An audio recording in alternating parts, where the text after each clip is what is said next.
ఉమ్మడి మెదక్ జిల్లాలో ఈరోజు ప్రధాన వార్తలు ఈ విధంగా ఉన్నాయి. సిద్దిపేట జిల్లా వార్తలు వచ్చేసరికి సిద్దిపేట మార్కెట్ యార్డులో, అట్లాగే సిద్దిపేట జిల్లా వ్యాప్తంగా గజ్వెలు, దుబ్బాక, అట్లాగే హుస్నాబాద్ ప్రాంతాల్లో ఇప్పటి వరకు కూడా మొక్కజొన్న కొనుగోలు కేంద్రాలని ప్రభుత్వం ప్రారంభించకపోవడంతో దళారులు చేతివాటం చూపిస్తున్నారు. మార్కెట్ యార్డుల్లోకి వెళ్ళి రైతులు తెచ్చినటువంటి మొక్కజొన్న ధాన్యాన్ని కేవలం 1600 నుంచి 1800 రూపాయలు మాత్రమే ఇచ్చి కొనుగోలు చేస్తున్న నేపథ్యంలో ఈరోజు బీఆర్ఎస్ పార్టీకి సంబంధించిన నాయకులు పెద్ద ఎత్తున అక్కడి మార్కెట్ యార్డుకు తరలి వెళ్ళి నిరసన వ్యక్తం చేశారు. ముఖ్యంగా 2400 రూపాయల కనీస మద్దతు ధర ఉండగా దానికి కేవలం 16 నుంచి 1800 రూపాయలు ఇస్తూ మధ్య దళారులంతా కూడా ఈ ధాన్యం కొనుగోలు చేస్తున్న నేపథ్యంలో నిరసన వ్యక్తం చేశారు. తక్షణమే రేవంత్ రెడ్డి ప్రభుత్వం ధాన్యం కొనుగోలుకు సంబంధించిన ప్రభుత్వ రంగ సంస్థలను ప్రారంభించాలని చెప్పారు. రైతులకు కనీస మద్దతు ధర వచ్చే విధంగా చర్యలు తీసుకోవాలని చెప్పి ఈ సందర్భంగా బీఆర్ఎస్ పార్టీ నాయకులు కూడా డిమాండ్ చేశారు.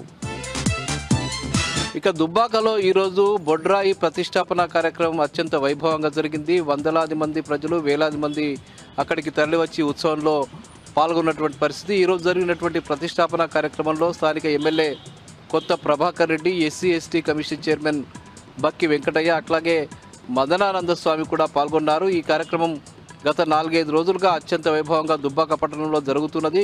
కొత్తగా బొడ్రాయి ఏర్పాటు చేయాలని ప్రజలు నిర్ణయం చేసి గత 4-5 రోజులుగా పెద్ద ఎత్తున ఉత్సవాలు నిర్వహించారు. ఈరోజు బొడ్రాయి ప్రతిష్టాపన కార్యక్రమం అత్యంత వైభవంగా, శాస్త్రోక్తంగా, సంప్రదాయబద్ధంగా జరిగింది. ఇక ధర్మాజీపేటకు బస్సు సౌకర్యాన్ని కల్పించాలని డిమాండ్ చేస్తూ ఈరోజు దుబ్బాక బస్ డిపో ఎదుట ఆ గ్రామానికి సంబంధించిన విద్యార్థులంతా కూడా పెద్ద ఎత్తున ధర్నా చేసినటువంటి పరిస్థితి నెలకొన్నది.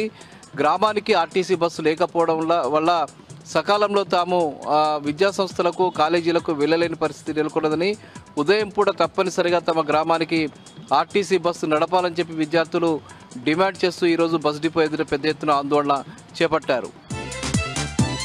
ఇక హవేలీ గన్పూర్ మండలం లింగసాన్పల్లి గ్రామంలో ఈరోజు ఒక మహిళ ఆత్మహత్యాయత్నానికి పాల్పడ్డ నేపథ్యంలో అక్కడ గమనించినటువంటి ప్రజలు విషయాన్ని పోలీసులకు సమాచారం ఇవ్వడంతో వాళ్ళు వెంటనే అక్కడికి చేరుకుని ఆ తలుపుల్ని బద్దలు కొట్టి లోపలికి వెళ్ళి ఆ మహిళను సిపిఆర్ చేసి రక్షించినటువంటి పరిస్థితి ఉంది. కొద్దిసేపు కానిస్టేబుళ్లు తమ చాకచక్యాన్ని ప్రదర్శించి ఆమెకు సిపిఆర్ చేసిన నేపథ్యంలో, ఆమె కళ్ళు తెరిచిన నేపథ్యంలో వెంటనే ఆమెను ప్రభుత్వ ఆసుపత్రికి తరలించి చికిత్స చేశారు. ఈ సందర్భంగా ఆమె ప్రాణాలతో బయటపడడం పట్ల పోలీసులు తీసుకున్నటువంటి ఈ చర్య పట్ల అక్కడి ప్రజలంతా కూడా హర్షం వ్యక్తం చేశారు. పోలీసుల చర్యను అభినందించారు.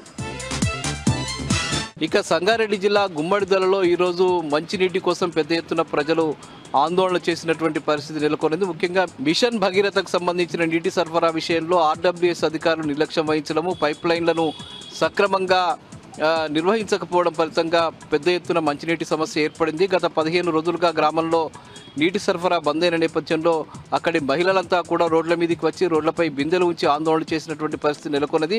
తక్షణమే ప్రభుత్వం స్పందించి మిషన్ భగీరథకు సంబంధించిన మంచినీటిని సరఫరా చేయాలని చెప్పి స్థానిక మహిళలు డిమాండ్ చేశారు.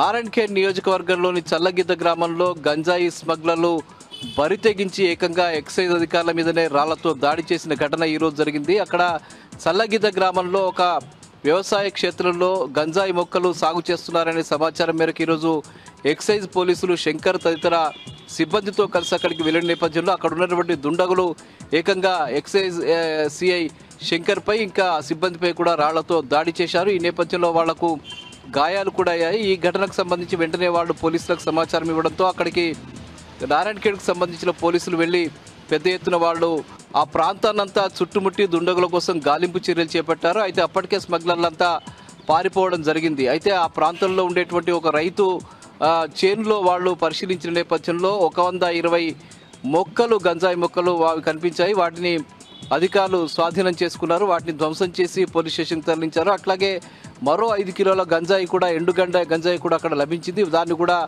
స్వాధీనం చేసుకుని పోలీస్ స్టేషన్కి తరలించారు. ఈ ఘటనకు సంబంధించి పోలీసులు కేసు నమోదు చేసుకుని దర్యాప్తు చేస్తున్నారు. అటు ఎక్సైజ్ పోలీసులపై రాళ్ల దాడి చేసినటువంటి వ్యక్తుల కోసం పోలీసులు పెద్ద ఎత్తున గాలింపు చర్యలు చేపట్టారు. ఇవి ప్రధానంగా ఈరోజు ఉమ్మడి మెదక్ జిల్లాలో ఉన్న వార్తలు.